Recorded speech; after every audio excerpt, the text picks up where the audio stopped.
समय में आप लोगों के समक्ष प्रसंग है महाभारत से। देखिए, जब महाभारत में पांडव विजयी हुए तो एक दिन की बात देखिए, सारे पांडव एकत्रित हैं, लेकिन क्या होता है कहना है।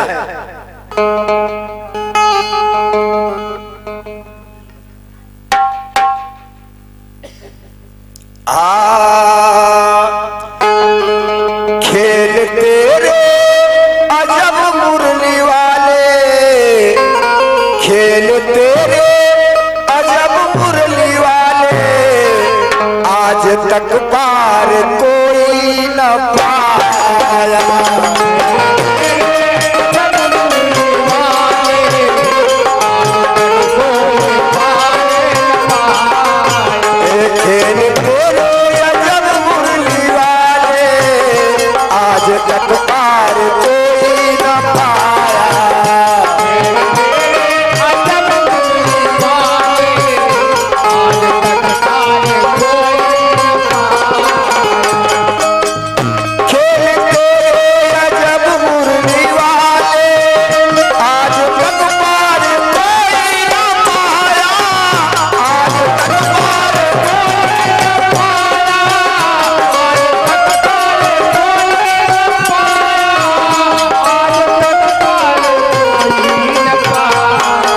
साच में आज आती नहीं है, साच में आज आती नहीं है, आज तो साथ से तू बचाया।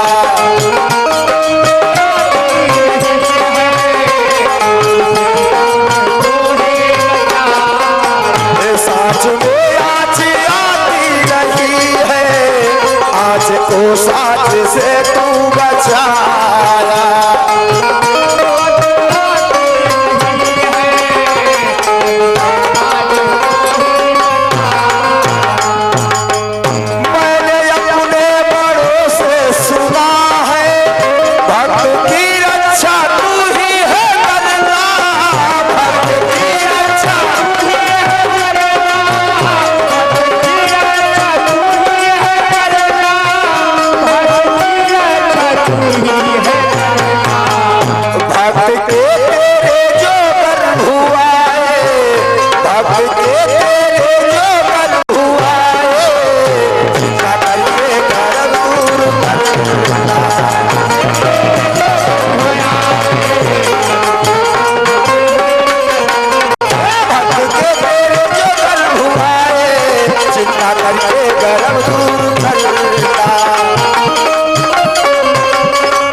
अपनी बड़ाई को करके, अपनी अपनी बड़ाई को करके, साथी को बाधा बोले रहे थे।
साच में आज आती नहीं है, साच में आज आती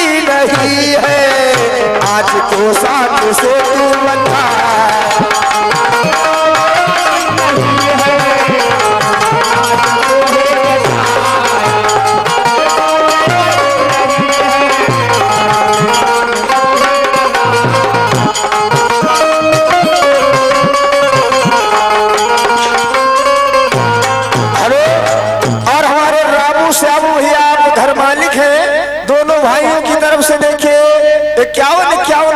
पुरस्कार प्रदान हुआ ओडिशा से दरबार की। देखिए पांडवों ने महाभारत जीती। एक दिन की बात देखिए, पांचों पांडव एकत्रित है और भगवान कन्हैया साथ में है। पांचों अपनी अपनी बड़ाई कर रहे हैं। भीम कहते हैं कि अगर मैं ना होता तो महाभारत जीतने वाला कोई संसार में नहीं होता। अर्जुन कहते हैं अगर मैं ना होता तो महाभारत जीती नहीं जा सकती थी। इसी प्रकार से बारी बारी पांचों पांडव अपनी बड़ाई कर रहे हैं। उसी समय भगवान कन्हैया कहा, एक छोटी सी महाभारत जीती है, इनके बड़ा घमंड हो गया है, अभिमान हो गया है। इनका अभिमान किसी प्रकार से चूर करना होगा।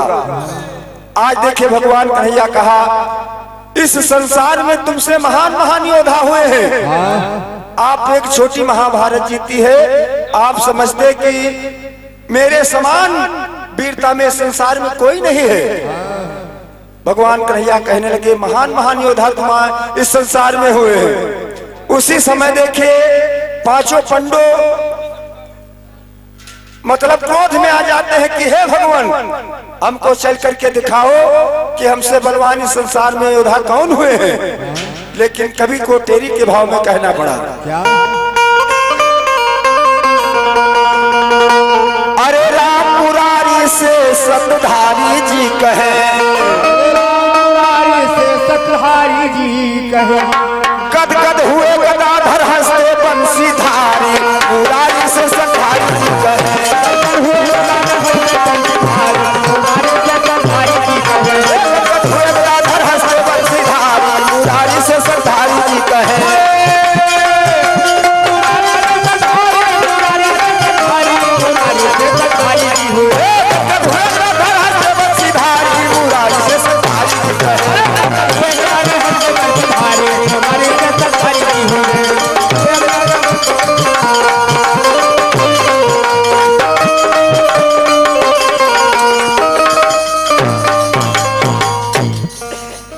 अरे कहा पांडव कौन वीर है, मोहन हम का दियो खाए। पांडव कौन वीर है, मोहन हम का दियो खाए। अरे पुष्प में पांचों चल दीना, रथिया अपनी लय सजाए।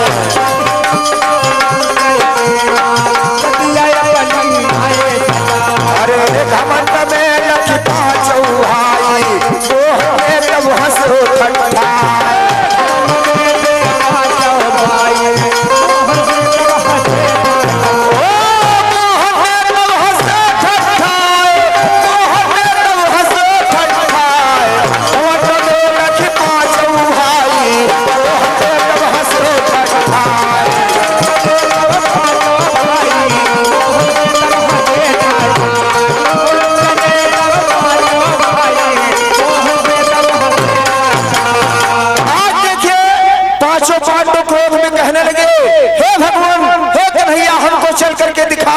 इस संसार में हमसे महान योद्धा कौन हुए हैं। आज देखिए घमंड में आकर के रथ को सजा लाए, कहा चलो रथ पे सवार हो और हमको चल करके दिखाओ। भगवान कन्हैया सोचा इनके तनुक नहीं बहुत घमंड होगा है, एक छोटी सी महाभारत जीती इनके बहुत अभिमान होगा। कहीं चलो भाई तुमका दिखा ले चले। आज भगवान कन्हैया पांचों पांडवों को रथ पर बैठाया और अपना रथवान बन गए, सारथी बन गए, रथ हाँकने लगे। कुछ दूर जाकर के पहुंचे पांचों पांडवों को लेकर के, देखिए क्या होता है। क्या होता है? मार्ग जाए मिला एक बंदर, बैठ पूछ फैलाई। अरे कूद के भीम जी कहने लगे, अरे लीजिए पूछ हटाई हो। मुरारी से सतधारी जी कहे, मुरारी से सतधारी जी कहे। अरे बंदर कहे हटाई ना हटाई दियो बलकारी, मुरारी से सतधारी जी कहे।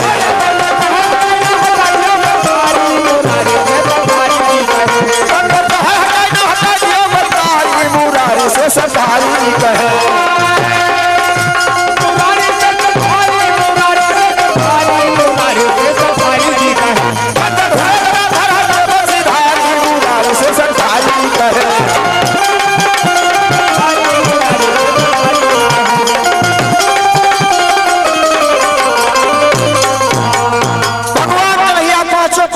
लेकर के एक जंगल में पहुंच गए। वहां पर देखे एक बानर रास्ता जाम किए हो, पूंछ फैलाए बैठा है। भगवान कन्हैया वहीं पर जाकर के रथ रोक दिया। कहा हे पांडव, देखे रास्ता जाम है, एक बंदर पूंछ फैलाए रास्ता जाम किए हुए बैठा है। कोई जाकर के इस बानर की पूंछ हटा दे, रास्ता साफ हो जाए, मैं आगे फिर बढ़ूं। आज देखिए भगवान कन्हैया के कहने से भीम जी उतरे रथ से। काहे बानर पूंछ फैलाए हुए रास्ता जाम किए हुए बैठा है, हटा ले।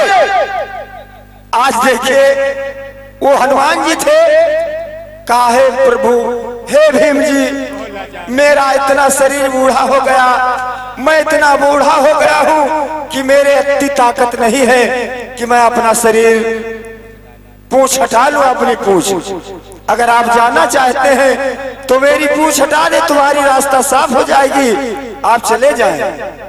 देखिए भीम जी हनुमान जी की पूंछ उठाते हैं, उठाने को कौन कहे, हिला तक ना पाए।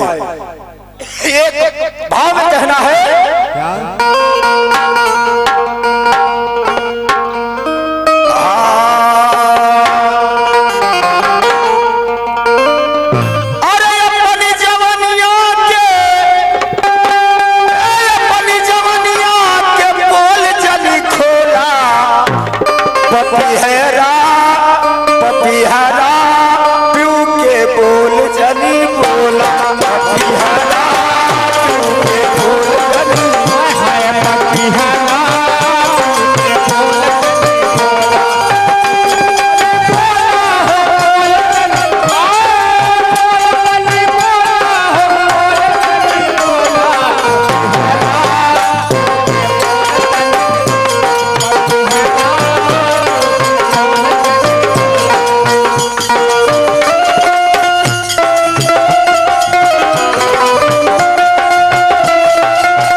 जब भीम जी हनुमान जी की पूंछ हटाने लगे तो हटाने को कौन कहे, हिला तक ना पाए।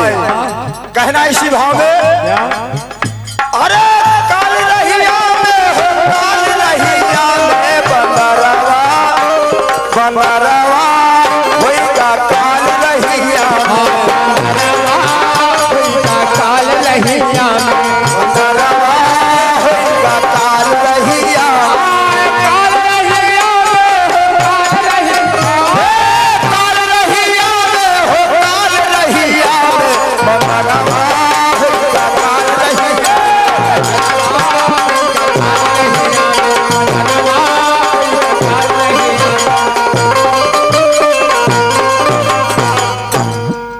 कस कस जोर भीम सैन जी लगाए, कस कस जोर भीम लगाए, कस कस जोर भीम सैन जी लगाए, कस जोर भीम सैन जी लगाए।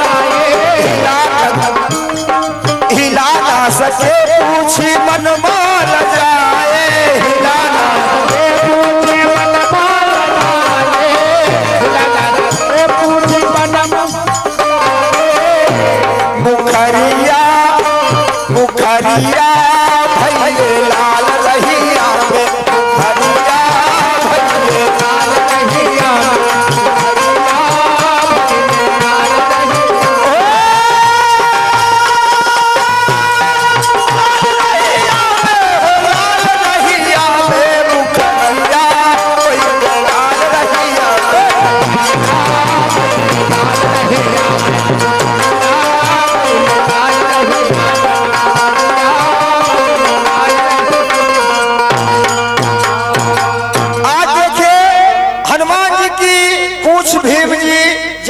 झट से हटाने लगे। हटाने को कौन कहे, हिला तक न पाए। जब भीम जन नहीं हिला पाए तो बारी बारी पांचों पांडव जोर लगाते हैं, लेकिन हनुमान जी की पूंछ को नहीं हिला पाते हैं।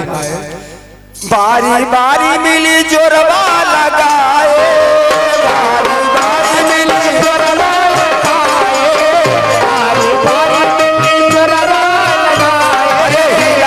सके पूछ मनवाला जाए,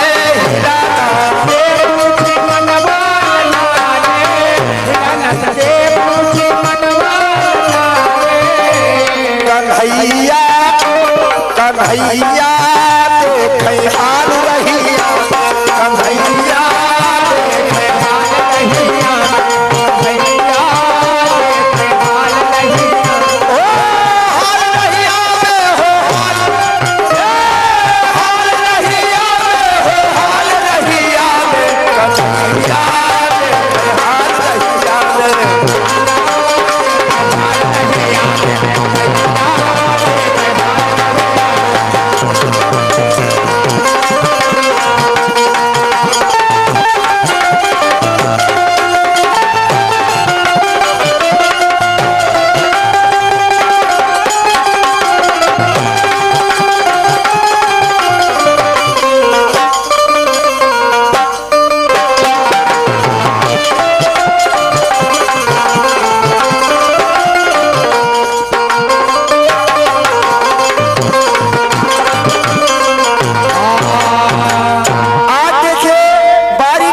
पांचों पांडव हनुमान जी की पूंछ हटाना चाहा, लेकिन हटाने को कौन कहे, हिला तक न पाए।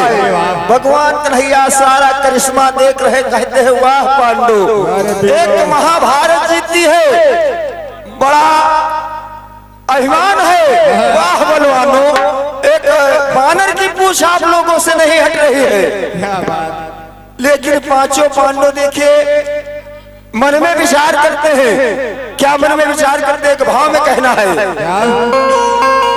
अरे हाथों में मेहंदी मांग से बरुबाती गजरवा, हो गया हो बरुबाती गजरवा, हो गया।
पांचों पांडव देखिए मन में सोच रहे हैं। क्या सोचते हैं कि मैंने महाभारत में महान से महान योद्धाओं का वध किया,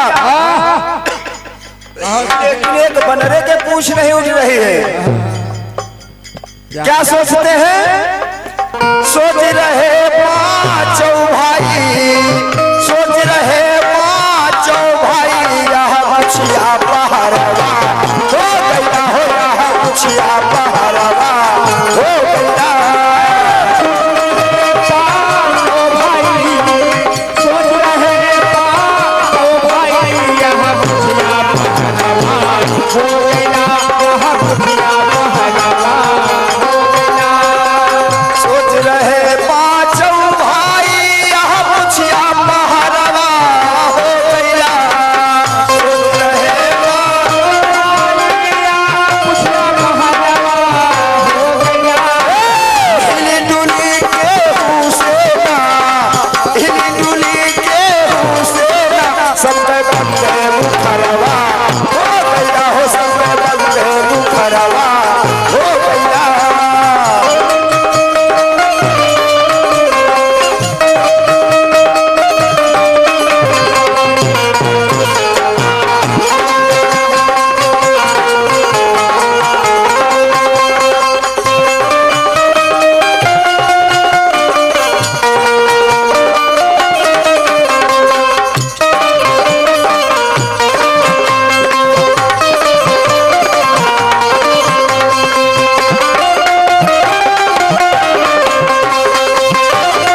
समझ, लेकिन फिर भी तमन्ना नहीं बुझी।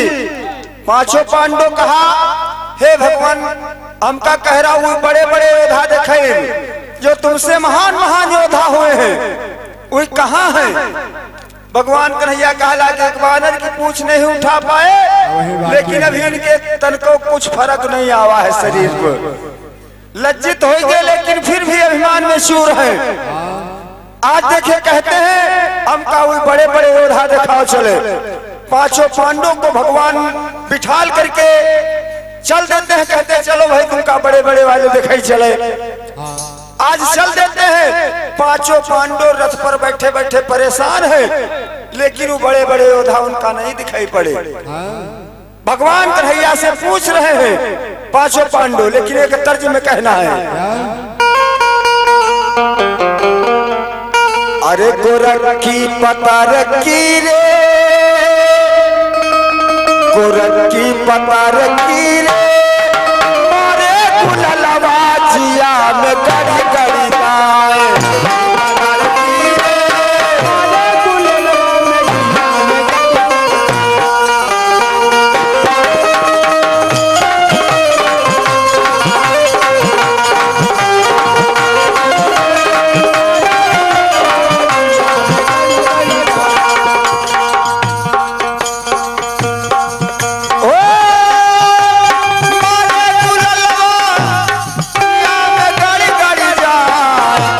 गोरखी पता रखी रे, मारे गुललवा जिया में गड़ी गड़ी गाए। पता रखी रे, मारे गुललवा जिया में गड़ी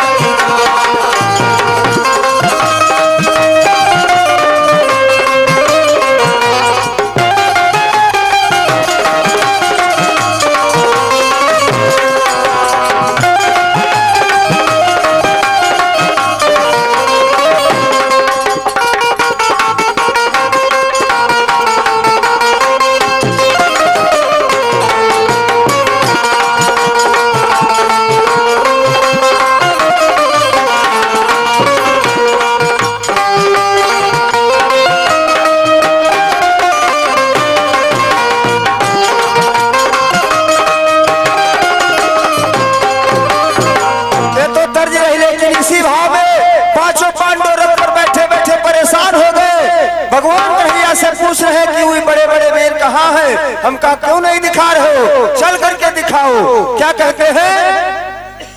बोलो कन्हैया रे। भगवान कन्हैया कहला चलो तुमका लंका वाले दिखा ले चले। लंका में हम कौन कौन से महान महान योद्धा हुए हैं। पांचों पांडव बैठे बैठे उठ गए। कहला प्रभु लंका नगरी कितनी दूर है? अरे बोलो कन्हैया रे, लंका नगरिया बाटे कितनी दूर।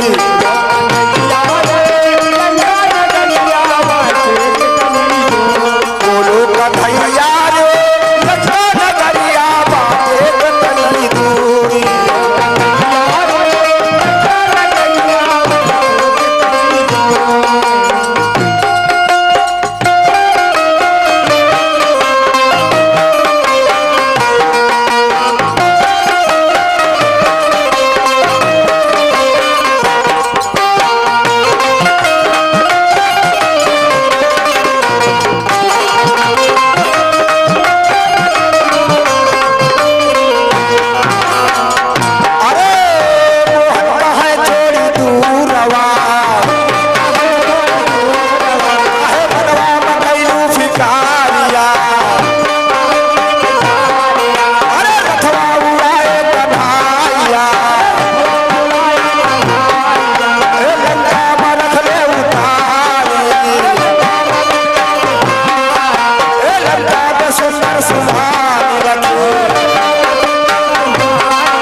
रथ रोक दिया।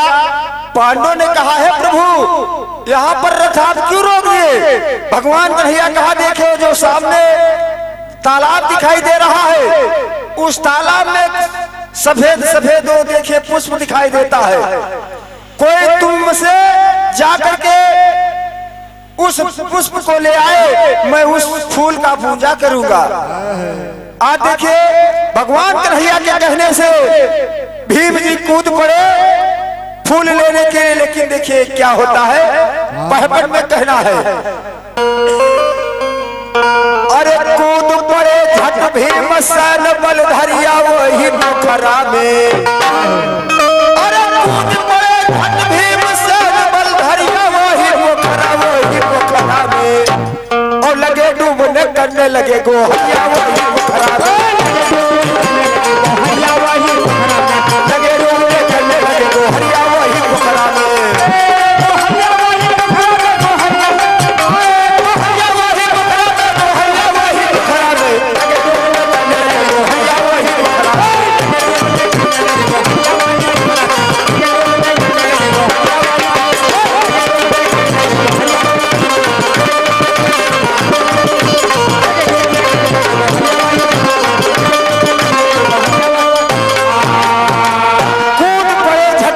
सैन बल धरिया वही पोखरा में। और लगे डूबने करने लगे गोहरिया वही पोखरा में। भगवान कन्हैया के कहने से देखे भीम जी फूल तोड़ने के लिए तालाब में कूद गए।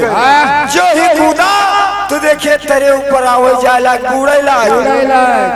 अब देखे चारों भाई अपने भीम भाई को देख रहे हैं कि मेरा भाई भीम डूबा जा रहा है। तो क्या होता है अरे देख भीम का अर्जुन कूदे कहा किले उबार और डूबे वही तालमा कई बुद्धि सब मारी हो। अरे नकुल सहदेव कूदे घरिया वही पोखरा में। और क्या कैले वही भी पोखरा में।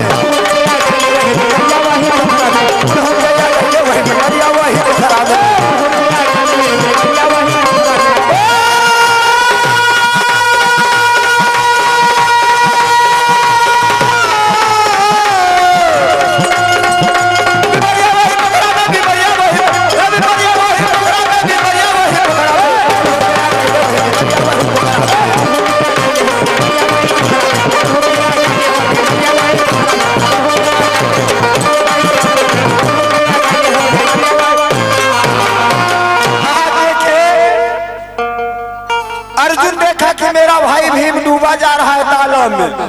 अर्जुन कूद गए, नकुल सहदेव कूद गए। जौन बीमारी भीम गिरा है वह बीमारी सबके हो गए। पांचों जने तेरे ऊपर हुई तलवा मावे जाए बूढ़े लाग। भीम जी अर्जुन नकुल सहदेव धर्मराज युधिष्ठिर पांचों जने देखे उसी तालाब में डूब रहे हैं। भगवान कन्हैया से विनती करते हैं कि भगवान तुम हमारे बालेपन के मित्र और जो संकट हम पर आप ही ने सहायता किया। हे भगवान हम कहीं तलवस बचा ले उन्हें मर जावे।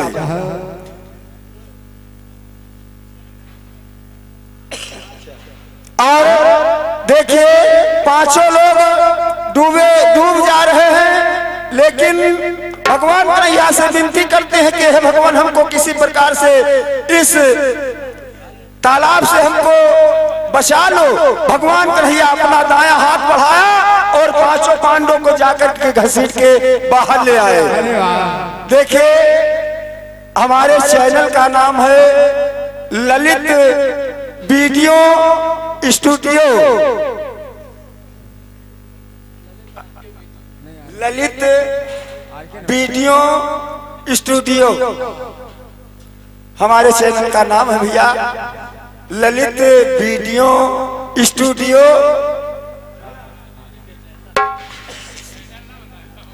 अरे चैनल तो बताए बहन कि हमारे चैनल का नाम है भैया।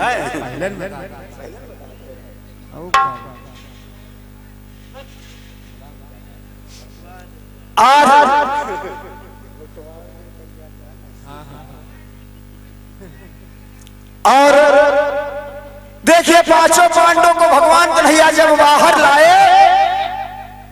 तो देखिए तब तक के रानी मंदोदरी वहां पर आ जाती है। रानी मंदोदरी कहती है कि हे भगवान, ये पांचों इस तालाब में डूबते थे, तुम आपने क्यों निकाला? भगवान कन्हैया कहने लगे कि हे रानी मंदोदरी, ये हस्तिनापुर के विश्व विजेता महान योद्धा है, इसलिए मैं इनको तालाब से बाहर निकाला है। रानी मंदोदरी कहने लगी, हे स्वामी, हे प्रभु, आप झूठ क्यों बोल रहे हो? रानी मंदोदरी क्या कहती है? क्या कहती है? अरे बलधारी बन गए, ये बलधारी बन गए, कहने लगी मंदोदरी रानी, ये बलधारी बन गए।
बलधारी है तुम बता रहे हो, लेकिन रानी मंदोदरी देखिए क्या कहते हैं?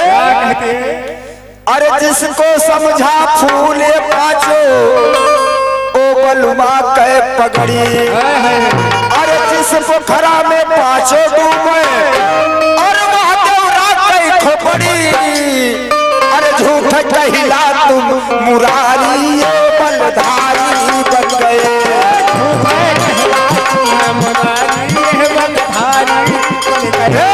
झूठ कहिला तुम मुरारी, ये बलधारी बन गए।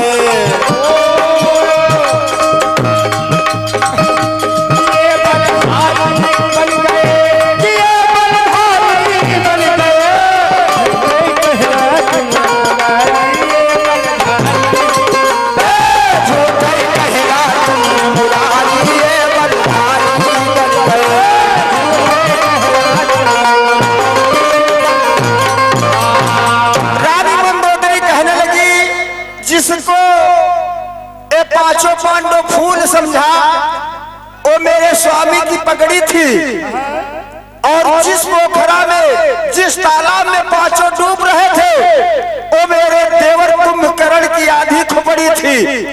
आधेर में मरे जाते रहे सब जने, और जो कहूं पूरी होते तो कौन दशा होते?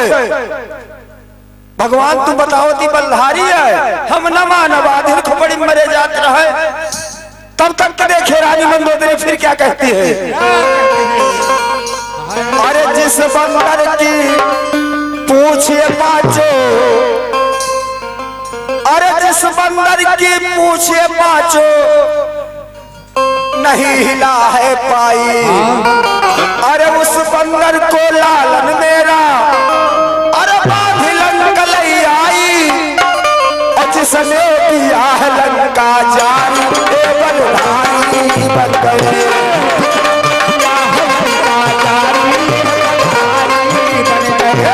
जिसने किया है लंका जारी, बलधारी बन गए।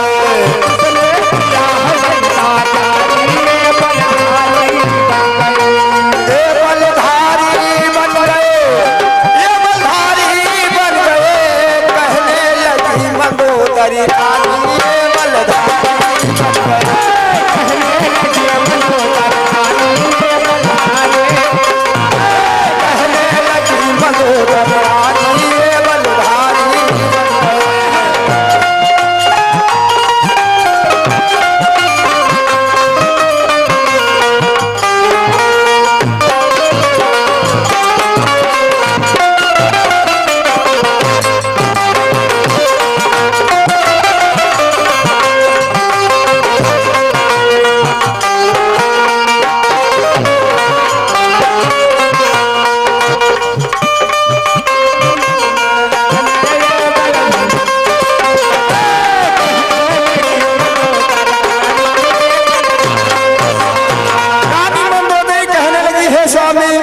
उस बानर के पांचों भाई पूछ हटा तक ना पाए, हिला तक ना पाए। उस बानर को मेरा पुत्र मेघनाथ बांध करके लंका में लाया था। वही बानर ने सारी लंका जलाई थी। आप कहते हैं बलधारी हैं। आज रानी मंदोदरी के ऐसे वचनों को सुन करके पांचों पांडव लज्जित हो जाते हैं कि दादा दुनिया दी खोपड़ी मरे जाइत रहन तो जरूर हमसे महान योद्धा संसार में हुए हैं। आज भगवान कन्हैया के चरणों पर गिर करके माफी मांगते हैं कि भगवान हमसे भूल हो गई। एक छोटी सी महाभारत जीत करके हमारे पांचों में अभिमान हो गया था, प्रभु माफ कीजिए। आज भगवान कन्हैया विनती सत्कार करके पांचों पांडवों की गलती को क्षमा किया, लेकिन अंत में कहना है गुरु सहाय गुरुदास विजय सिंह स्वर्ग में आसन पाए। तो भैया घमंड नहीं करना चाहिए किसी चीज का, चाहे कोई गायक हो, चाहे कोई बजायक हो, चाहे कोई धन हो, चाहे कोई जितना दौलत हो, रुपया पैसा, चाहे जो कुछ हो, लेकिन किसी पर घमंड नहीं करना चाहिए। अगर घमंड करोगे तो भगवान अवश्य चूर कर देंगे। आप देखते तो महान होंगे, लेकिन भगवान ऐसा चूर करेंगे कि आप समझ नहीं पाओगे कैसे का होगा। तो किसी चीज पर घमंड नहीं करना चाहिए।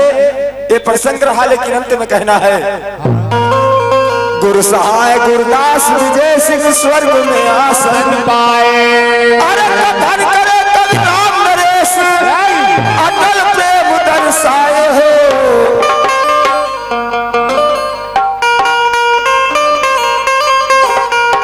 अरे कथन करे कवि राम नरेश अटल प्रेम दर्शाए हो।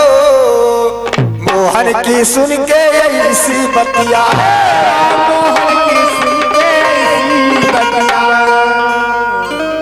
और गदगद हुए गदाधर हंसते बंसी धारी। मोहन की सुन के ऐसी बतिया,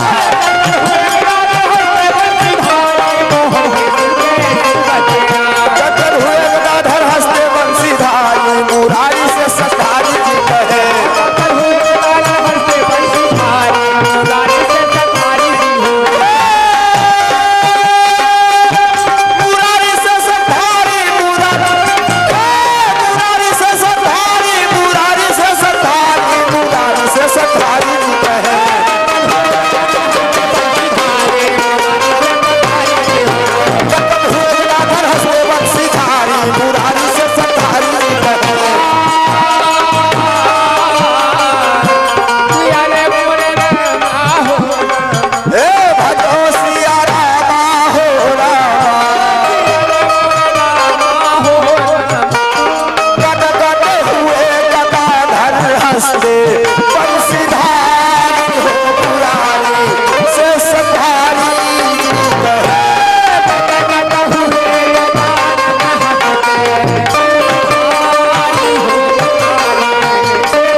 टूटे फूटे शब्दों में प्रसंग रहा।